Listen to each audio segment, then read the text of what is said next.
To the left-hand side for Vieira, who'll play it through to Gabriel Jesus, who's in here for Arsenal. Gabriel Jesus to finish it off. Oh, what a way to do it! Gabriel Jesus seals the points for Arsenal. He's back, and he's back with a bang. Into the penalty area it goes. Gabriel's header, and it's into the back of the net. Arsenal take an early lead through Gabriel. You're listening to the Chronicles of a Gooner, the daily Arsenal podcast with me, Harry Symeou. Hey everybody, how's it going? Hope you're all good. Hope you're all well. Welcome back to another live episode of the Chronicles of a Gooner, the Arsenal podcast. With me, your host, Harry Symeou. And on this edition, we're going to be reacting to the news that Jorginho has signed a new contract with the Arsenal. Now, this had been rumoured for a little while. We heard a few weeks back that Arsenal were planning to make an offer to Jorginho. Of course, he was signed on a short-term deal from Chelsea. There was always that option to extend his deal by a year further. Whether Arsenal were going to take that up or not kind of remained to be seen. But Arsenal have decided to offer him a new contract. And from what I understand, it is a contract that better reflects his role in the squad, that better reflects, I guess, his importance. So read between the lines. What does that mean? He's probably had a bit of a pay bump. Now, this deal is said to be valid, I should say, until June 2025. So one more season for Jorginho, guaranteed. And there is no formal option to extend that contract further. And so the club and Jorginho will take a decision again at the end of that period. And that might mean him leaving the football club. That might mean him staying on further.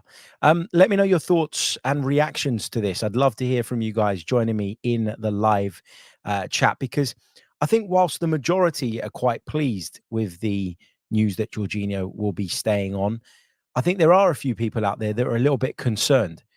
And I think the reason they're concerned is partly because they look at Jorginho and they see a player that maybe lacks a little bit in terms of athleticism.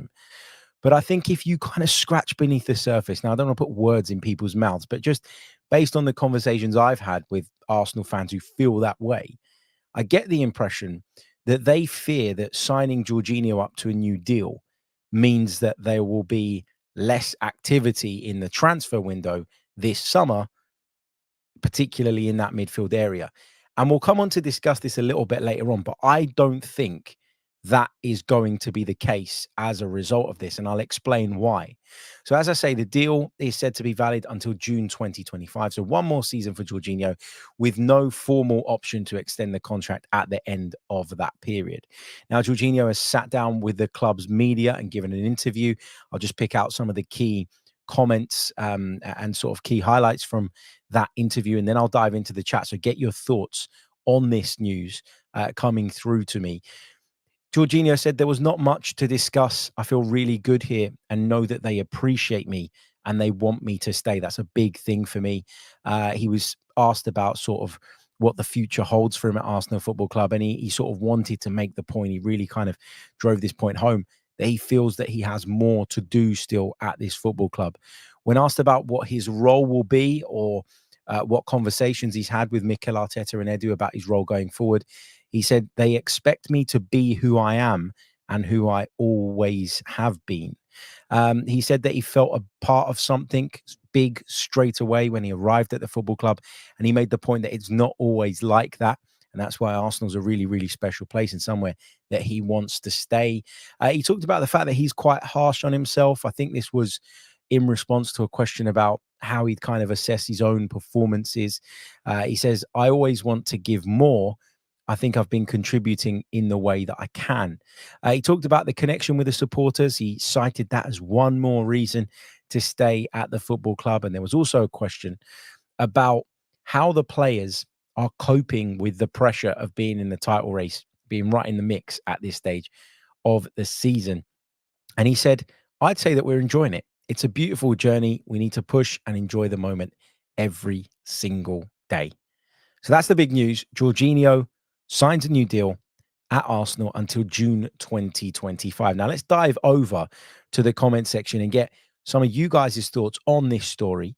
I know we had a similar discussion and conversation around this maybe 2 or 3 weeks ago when we first heard reports that this was kind of in the pipeline. But now that it's done, has your mind changed? Or do you still feel the same way about this as you did a few weeks ago? I'm interested to gauge how many of you are pleased with this news. Many of you are maybe a little bit, what's the word?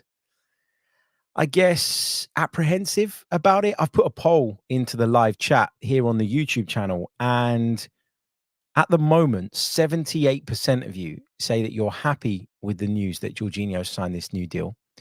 8% of you are unhappy, and 14% of you are not fussed. That's really interesting that there's more people that are not fussed than there is unhappy about this.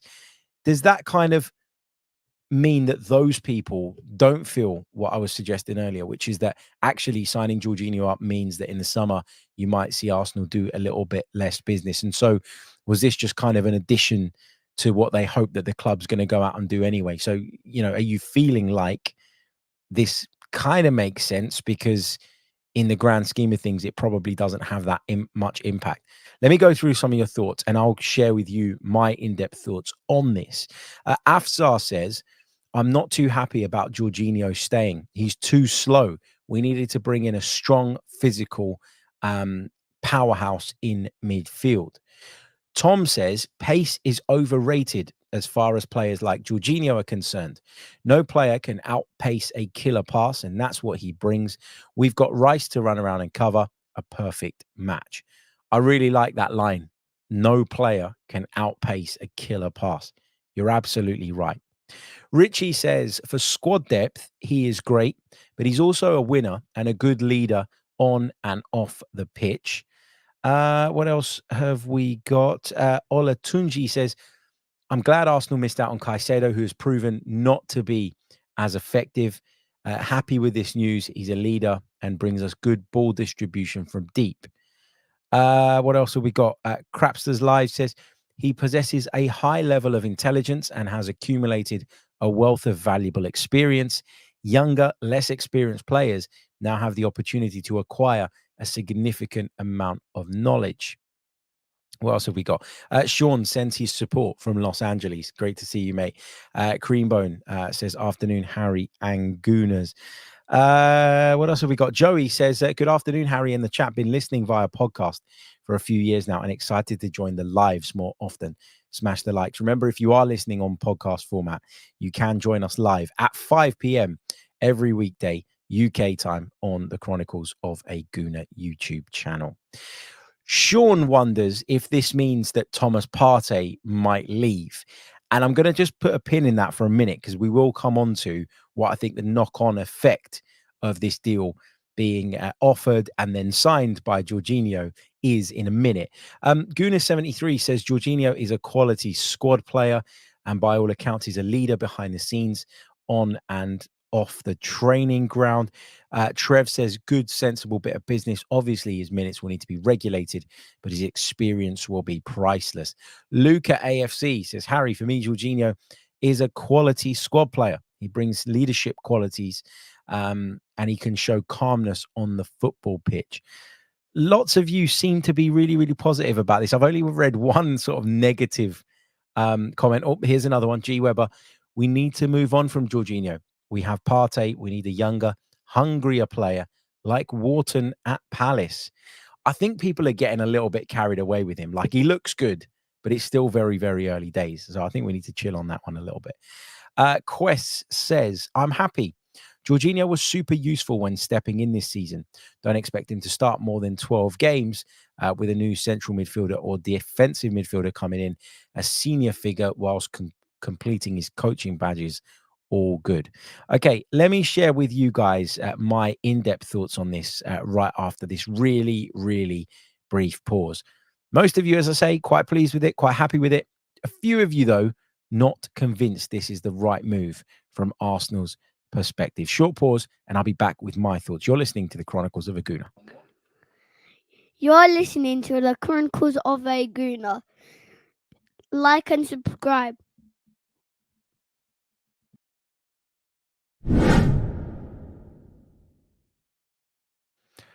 Okay, so I agree with everyone who's suggested that actually keeping Jorginho around is more than just about what he can give you in terms of minutes and what he gives you on the pitch. And I know people will say we don't need cheerleaders, we need footballers, but I really do think when you're talking about the dynamic of a dressing room and sort of the harmony within a dressing room and having that balance between young, hungry players who are talented, who are developing, who are on their sort of who are in the early stages of their journey, I guess. I think you need that, but you also need those experienced heads that have been there and done it, that can take control, that can be leaders when it's required. And listen, being a leader isn't just about walking around the pitch and shouting and screaming at people and making crunching tackles, which is maybe what a leader would have been to a lot of people in the past. I think having someone that maybe some of these young players who will at points, of course, go through difficult periods in their careers can kind of confide in and turn to for sort of guidance and advice and, somebody that they can have a chat with about maybe going through difficult periods. Because look, let's be honest, Jorginho, as wonderful as a career he's had, and we can all agree he's had a wonderful, wonderful career. And he's won lots of big things. He's won the European Championship with Italy. He's won the UEFA Champions League. We can all agree that he's had a really good career. But Jorginho's had some tough moments along the way as well. There have been times where Jorginho has been the butt of many jokes. There have been times where people have questioned whether he's good enough to play at the top level. He spoke himself, I thought, really well in the Athletic podcast that he did not too long ago about sort of that common criticism that always gets thrown his way. Too small, not strong enough, not quick enough across the ground. And I thought that was really eye-opening in terms of here was a guy who's got some of the biggest medals you can achieve in football, has been involved in some of the biggest occasions, has come out on top, victorious in a lot of those occasions, yet has still had to face a lot of criticism and a lot of the time unjust criticism along his journey. And so if you can take all of that, on the chin and still go on to achieve amazing things in your career, that says a lot about the mental resilience that you as an individual have built up and developed over the years.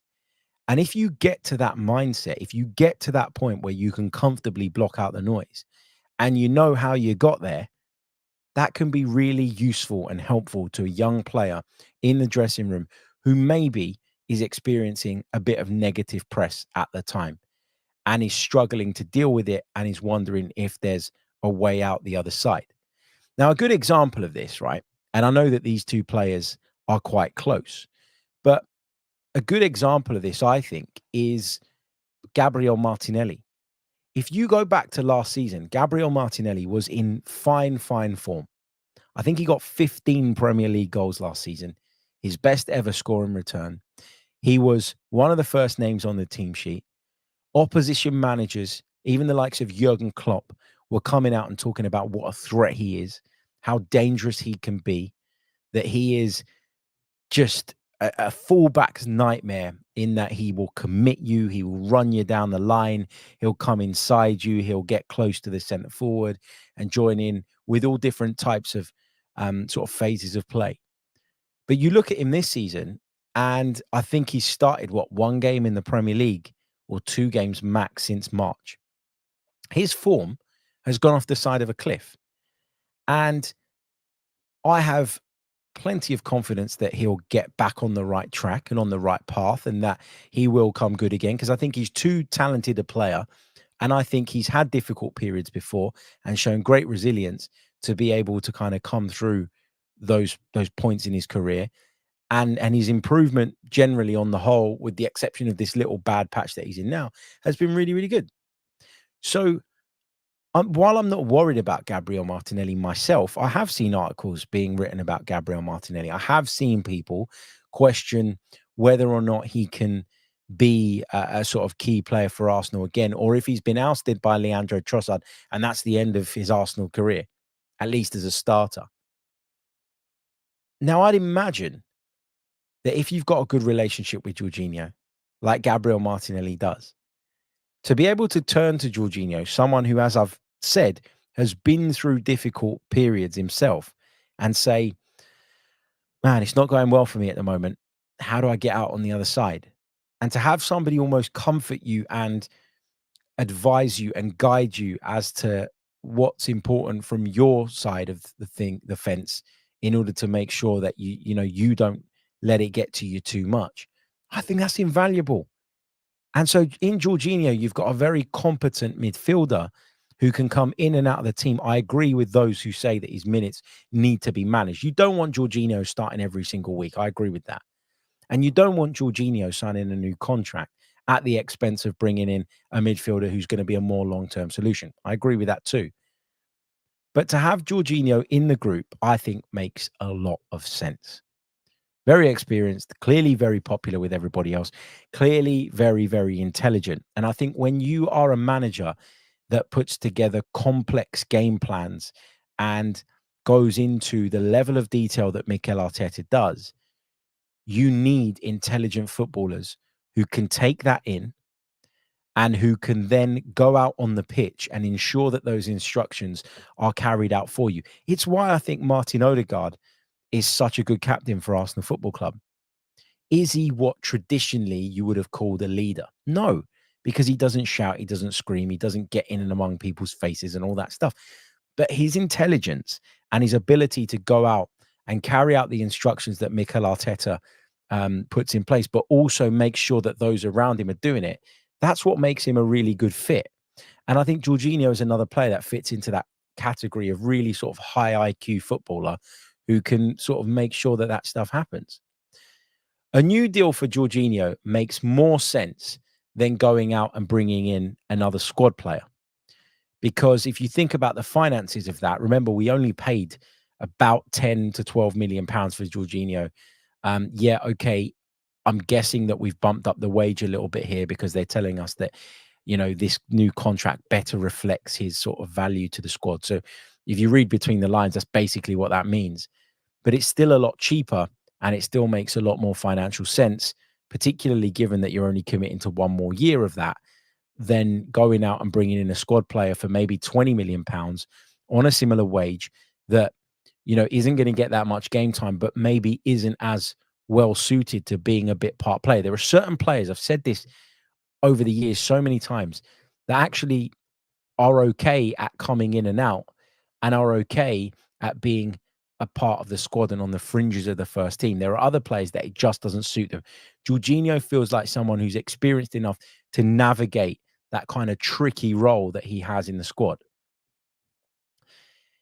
This idea that signing Jorginho up to this new deal means that we're not going to go out in the summer and bring in a midfielder is a nonsense. We still don't even know what's going to happen with Thomas Partey. I suspect that Thomas Partey is probably going to stay because I find it hard to believe that any club, given his recent injury issues, is going to come in and make an offer that tempts Arsenal to let him go. I think Arsenal will probably give him another season. They've probably accepted that, they're not going to get much money in for him. Maybe they'd want to get his wages off the bill. I don't know, because we know he's on a significant wage. But I've got the feeling that actually, unless things develop differently over the summer, Thomas Partey might stay. And Jorginho staying too is fine. I would say that we need another midfield player, another specialist midfield player. And I actually think if you've got Jorginho, Rice and Partey in the squad, you're probably looking at more of a number 8 in terms of going out and bringing somebody else in. And that's fine. Go out and get the player that you want. Go out and get the player that you've had your eyes on for a while. Go out and get your first choice and just bring in one. Just bring in one midfielder that improves the squad. Don't, clear the decks, let Jorginho go, let Thomas Partey go, and then have to rebuild the midfield completely, only to find that actually what you thought you were going to get from some of the players that you're hoping to sell is actually a lot more than what you're actually going to get for those players that you wanted to move on. And then you're short of a few quid. And then you think of all the PSR stuff, and all of a sudden you've got a budget that you need to spread further, i.e. you need to bring in 2 midfielders now rather than 1, and you end up actually not improving the squad all that much. One of the things I think the club have been really good at doing is identifying players, going out and getting them, at times paying a little bit too much, I would argue, but doing so in the knowledge that that really is the player that fits and the one that they really want. If you go back through Mikel Arteta's time, have there been some misses in terms of signings? Of course, and I said this on yesterday's show, there isn't a club in the world that hasn't, gone out and spent money on players that didn't really live up to their billing. But I think when you look at the big signings, all of them have worked out. Every single one of them. Some of them have been hindered by injuries. Thomas Partey is a great example of that. But in terms of his quality, it's there. It's undisputable. It's undeniable. So in terms of the impact that this has on the summer plans, I don't think it's a message that says we're not bringing in another midfielder this summer. I think it's Arsenal not leaving themselves short and Arsenal looking at Jorginho as a squad player and thinking actually keeping hold of him probably makes a lot more sense.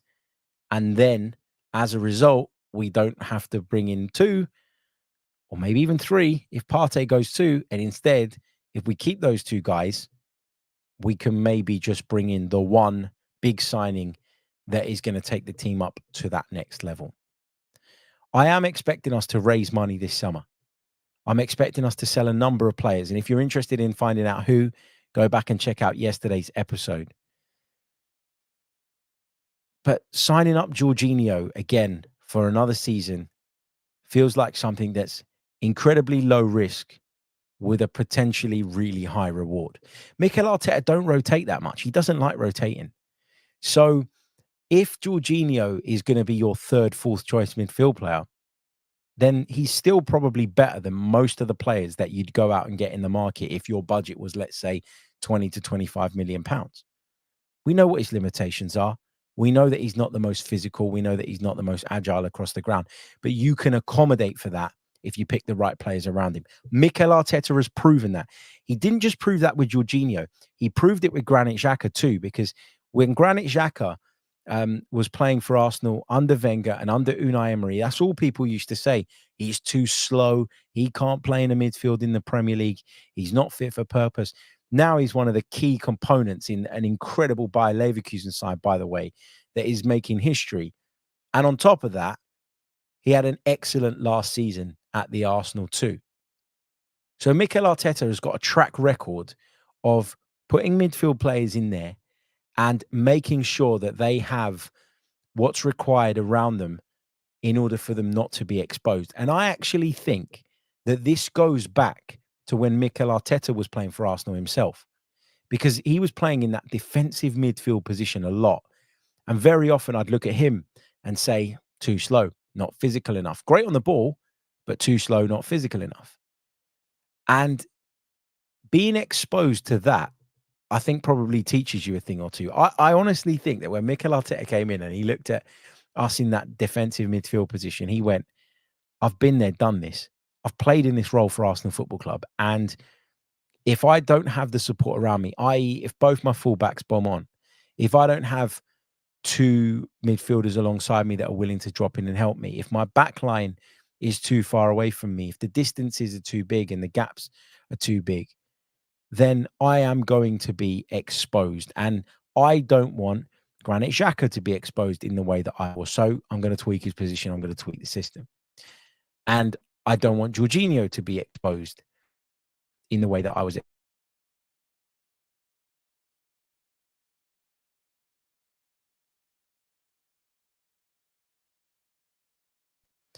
So I really do believe that, Jorginho, despite what people say about his age, is still a more than capable deputy and someone that can bring value to this squad.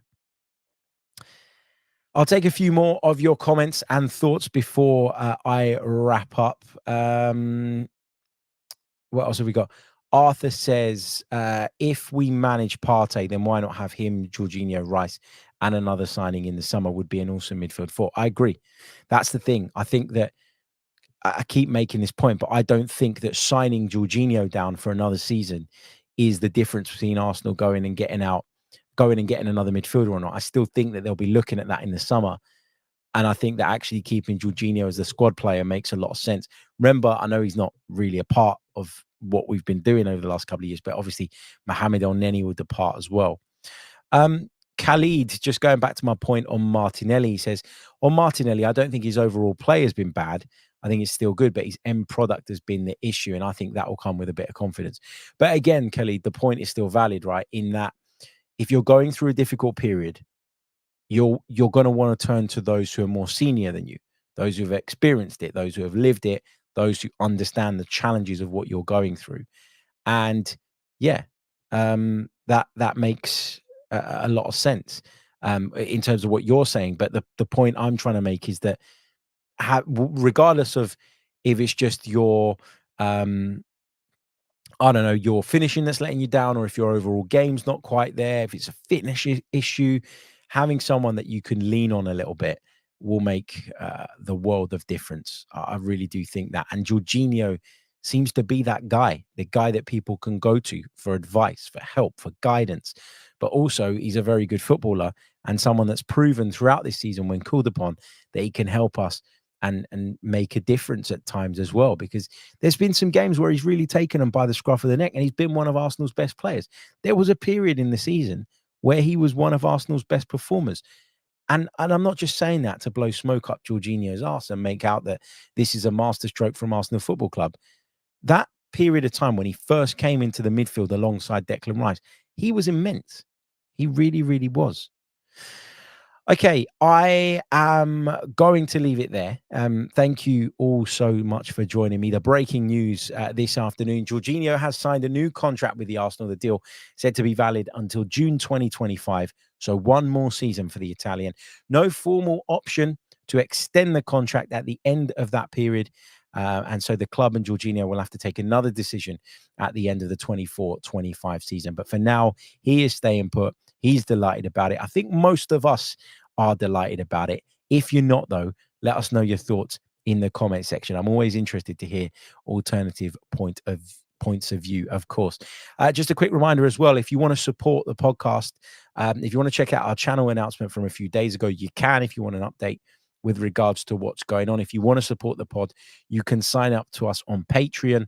The link is in the description below. You can sign up as a free member of Patreon as well, if you like, for now, because over the summer we're going to bring you free Patreon content, so you can kind of try before you buy going into the new season.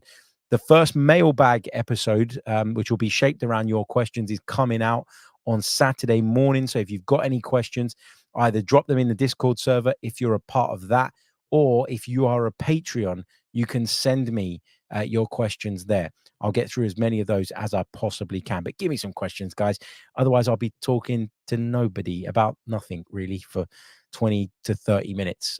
So, yeah, help me out. Send in a question, and we'll work through as many of those as we can. You've been listening to the Chronicles of a Gooner podcast. Thank you, as always, for your amazing support. All the best. Goodbye.